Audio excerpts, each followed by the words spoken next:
The void between stars was never truly empty. High Prelate Vorus of the Zenthri Dominion knew this better than most. His fleet, a sprawling armada of sleek, silver-hulled warships, hung in the blackness like a swarm of predatory fish, their plasma cannons humming with restrained energy. Their target, a small human colony on the fringe of contested space, was supposed to be an easy conquest.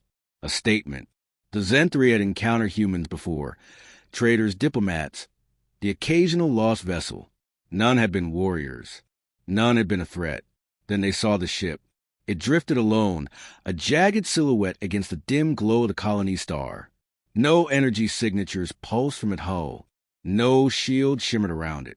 To Zenthri's sensors, it was little more than a derelict, an archaic slab of metal and primitive ballistics. Vorus exhaled through his nasal slits, mandibles twitching in amusement. This is their defense, he mused, his voice a low thrum in the command chamber. A single vessel? No shields? No plasma lances. His second, Sub-Prelicus, flicked a clawed hand across the holographic display. Zooming in. Scans confirm. Primitive kinetics. Chemical-propelled projectiles.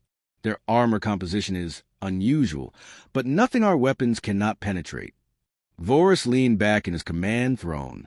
Disappointment settled in his chest. He had hoped for a challenge. Open a channel. Let us see if they have the sense to surrender. The comms officer pulsed an acknowledgement. A moment later, the holoscreen flickered to life. And there, staring back at them, was the human captain. He was older than Vorus expected, his face lined with scars, his eyes dark and unreadable. No fear, no bluster, just silence. Zenthri fleet, the human said, his voice rough. You are in sovereign human space. Turn back. Vorus couldn't suppress a chittering laugh. Or what? You will throw rocks at us. The human didn't smile. Last warning. The channel cut. Vorus gestured to his weapons officer. Disable them. Target their engines. Let them watch as we burn their world. The Zenthri opened fire. Plasma bolts streaked across the void, brilliant and deadly, and then detonated harmlessly against the human ship's hull. No shield flare. No catastrophic breach. Just nothing. Vorus stiffened. Again. Another volley. Same result. Then the human ship moved. It wasn't fast. It wasn't graceful. It was a lumbering beast, turning with slow, deliberate menace. And then its guns, massive blocky railgun batteries, aligned. The first shot tore through a Zenthri cruiser like it was made of paper. The second split another in half. The third missed deliberately. A warning shot. Panic erupted across the fleet comms. Vorus could hear his subordinates' voices rising in alarm, their certainty crumbling. These weren't the humans they knew. These weren't prey. The human ship's engines flared, and then, impossibly, it vanished from sensors. Where? Kessis, a proximity alert screamed. The human warship reappeared behind them, close enough that Vorus could see the scars on its hull, the faded insignia of a long-dead Earth nation. A new transmission crackled over the comms. Only 4 words. You fired first. Now learn. Then the gun spoke again. The Zenthri fleet was in disarray. High Prelate Vorus gripped the arms of the command throne, his carapace rigid with disbelief. The human warship, this Titan's wrath, had just torn through his vanguard like it was nothing. No warning. No theatrics. Just cold, mechanical slaughter. Regroup, he barked, his voice cutting to the panicked chatter of his officers. All ships, fall back to defensive formation Delta 7. Shields at full. The surviving cruisers scrambled into position, their energy barriers flaring to life in shimmering domes of blue. Vorus exhaled. Human kinetics were brutal, but surely they couldn't pierce this. Then the Titan's wrath fired again. The railgun slug struck the lead Zenthri battleship dead center. The shield held, for a fraction of a second, before collapsing like shattered glass.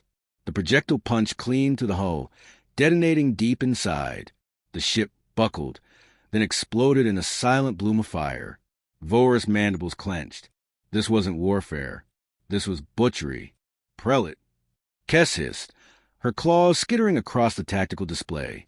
Their weaponry, it's not just kinetics. The slugs are armor-piercing, designed to bypass shielding. Our defenses are useless. A cold realization settled in Vorus' gut. The humans hadn't just lacked energy weapons. They'd rejected them. They'd built their entire doctrine around breaking enemies like the Zentri. Then we outmaneuver them, he snapped. Full retreat to the asteroid belt. We lose them to debris, regroup at the rally point. The fleet surged forward, engines flaring. Behind them, the Titan's Wrath gave chase, slow, relentless, like a predator savoring the hunt. Then the humans did something worse than attack. They started broadcasting. At first, it was just noise, a distorted, rhythmic thrum that bled across every Zentri comm channel. Then, beneath the static, something musical. A rising, warlike crescendo of strings and horns, primal and terrifying. "What is that?" Kess demanded. Vorus didn't know, but it felt like a taunt. The asteroid belt loomed ahead, a graveyard of shattered rock and ice. The Zentri ships dove into the labyrinth, weaving between the debris. For a moment, Vorus dared a hope. Then the ambush hit. From behind the asteroids, more human ships emerged, smaller, faster destroyers, their railguns already locked on. The Titan's Wrath had herded them straight into a kill zone. Plasma fire lit up the void as the Zentri fought back, but it was hopeless. The humans moved with terrifying coordination, their weapons striking with surgical precision. Ship after ship died, their hulls rupturing, their crews choking the vacuum. Vorus' flagship shuddered as a railgun round clipped its engines. Alert screamed across the bridge. "Prelate, we can't," Kess began. "Open a channel." Vorus roared. "All frequencies. We surrender." Silence. Then, the human captain's face appeared on the holoscreen again. He looked almost bored. "Surrender?" The word was a knife. "You don't get to surrender. You don't get to leave." Vorus' blood ran cold. "We are a diplomatic envoy. You cannot." "You shot at a civilian colony," the human interrupted, his voice quiet. "Deadly. You don't get rules. You don't get honor. You get erased." The transmission cut. The Titan's Wrath, S-guns charged again. Vorus closed his eyes. Somewhere in the depths of the asteroid field, the music still played. The wreckage of the Zentri fleet drifted in the void, a graveyard of twisted metal and frozen corpses. High Prelate Vorus' flagship was the last to die, its hull split open like a gutted beast, its engines dark. The Titan's Wrath lingered nearby, a silent executioner, ensuring the kill was complete. Then, without ceremony, it turned and left. The High Council of the Zentri Dominion convened in chaos. The holographic replay of the battle flickered above the chamber floor, casting jagged shadows across the faces of the gathered prelates. Ship after ship annihilated, tactics rendered meaningless. The humans had not just defeated them, they had humiliated them. "This is impossible," hissed Prelate Raxus, his mandibles trembling. "A single human warship? No shields? No plasma cannons?" "Yet it butchered an entire strike fleet," Kess replied, her voice hollow. She had been the only senior officer to escape.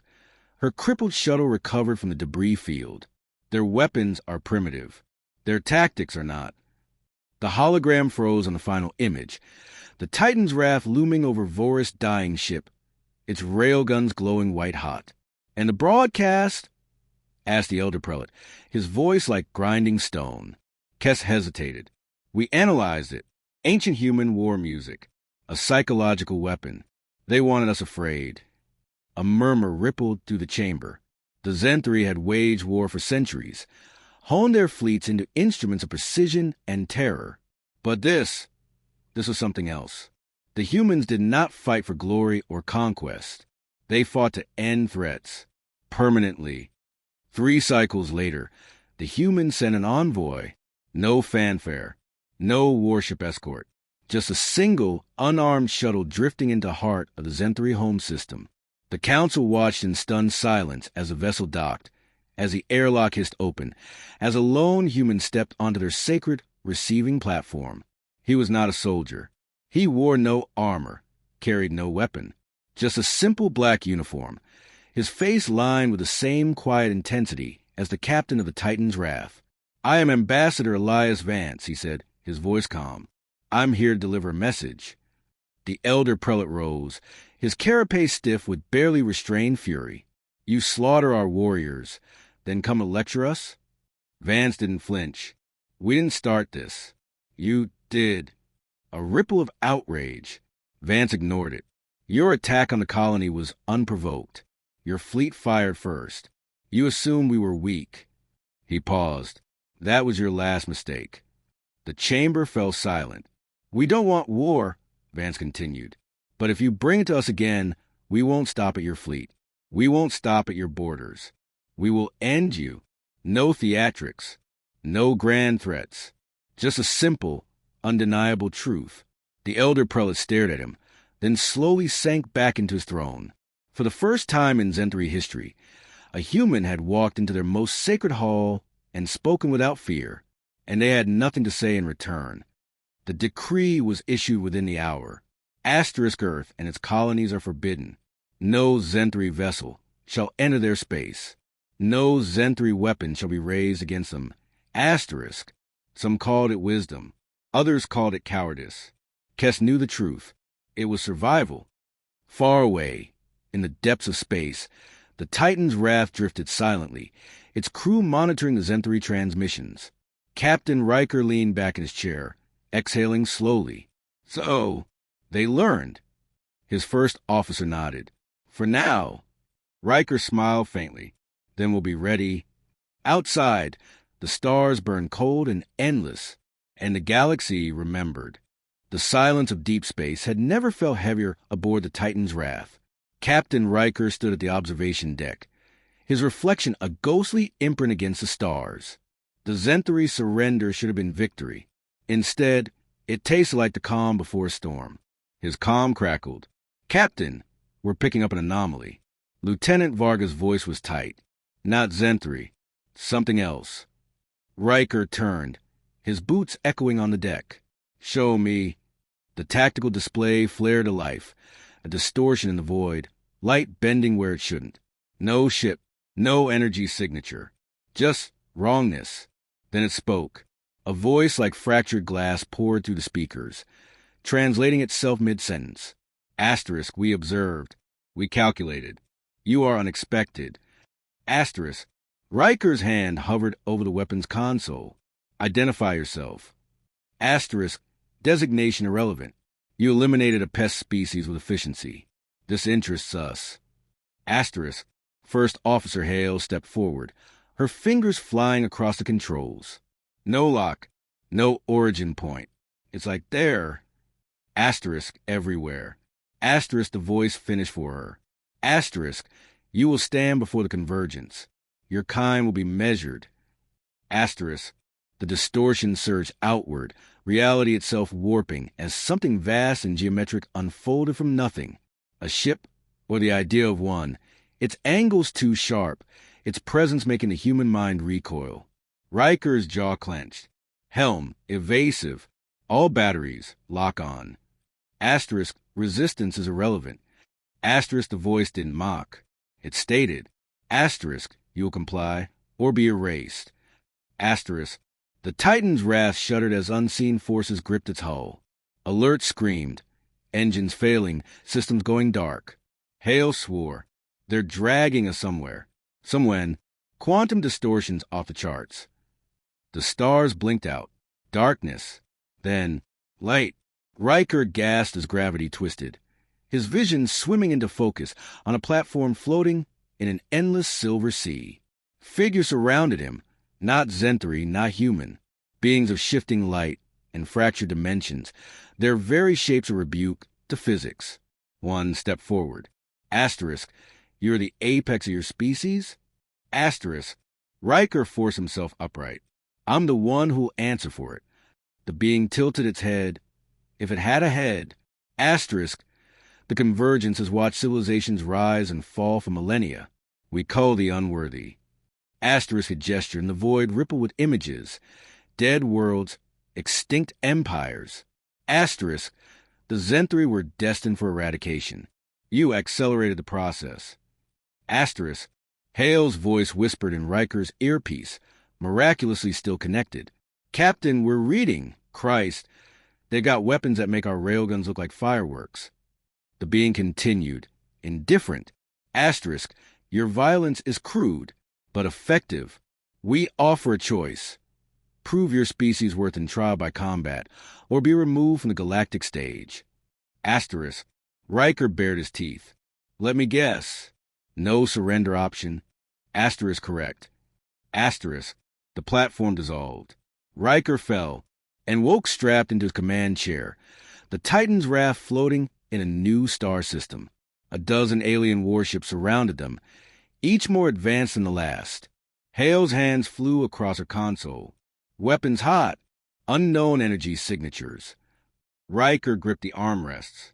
All hands, battle stations. Broadcast to Earth, priority Omega. He inhaled. Tell them we're not the hunters anymore. The alien fleet moved, and humanity's second trial by fire began. The Titan's raft hung motionless in the void, its battered hull still humming from the unnatural jump. Captain Riker gripped his armrest, his knuckles white. The alien fleet surrounding them wasn't just advanced. It defied physics. Ships shaped like broken fractals pulsed with energies his sensors couldn't classify. Hale's voice cut through the silence. Weapons locked. Unknown energy signatures spiking. They're powering up something big. Riker didn't hesitate. Evasive pattern Zulu. All railguns target the lead vessel. The Titan's raft banked hard as the alien ships opened fire. Beams of twisted light lanced past, warping space where they struck. One grazed their port side, and the entire ship shuddered. Mel screamed as reality itself seemed to fray at the edges. Report. Riker barked. Partial hull breach on deck 4. Hale said, her voice steady despite the chaos.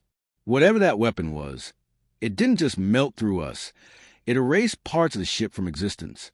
Riker's stomach turned. This wasn't a battle. It was an execution. Then, impossibly, a familiar voice crackled over the comms. Asterisk human vessel. This is Prelate Kess of the Zenthari Remnant. Asterisk. Riker exchanged a glance with Hale. The Zenthari were here, a small, battered cruiser decloaked near the Titan's raft, its hull scorched but its weapons online. We observed your abduction, Kess continued. Asterisk. The Convergence took our best ships years ago. We've been hunting them ever since. Asterisk. Riker's mind raced. The Zenthari weren't attacking. They were helping. Then you know how to hurt them, he said. Asterisk. Yes, but you won't like it. Asterisk. A data packet flooded their systems. Hale's eyes widened as she parsed it. Captain, they're suggesting we overload our quantum core. Create a localized singularity. Riker's blood ran cold. That'll take us with it. It's the only thing that disrupts their phase shielding, Kess said. Asterisk will cover your approach. Asterisk. The alien fleet was regrouping, their fractal ships realigning like puzzle pieces locking together. A new weapon bloomed at their center, a sphere of crackling darkness. No time, no choice. Helm, full burn toward the lead ship, Riker ordered. Engineering, prep the core for overload on my mark. The Titan's raft surged forward, the Zenthari cruiser providing covering fire. Alien beams tore through their allies, but the Zenthari didn't waver. For Voris, Kess whispered over the comms as her ship took a direct hit and exploded. The Titan's raft was alone now, seconds from impact. Riker gripped the arms of his chair. Now. The quantum core detonated. Space twisted. Reality screamed.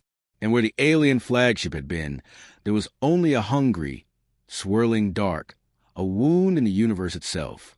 The remaining Convergence ships recoiled, their perfect formation scattering. For the first time, they seemed uncertain. Hale gasped. Captain, we've got... A new signal pierced the static. Human. Asterisk. This is Admiral Singh of the UNS Dreadnought Olympus.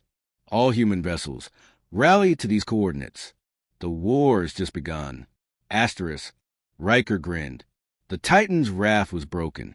But humanity? Humanity was just getting started.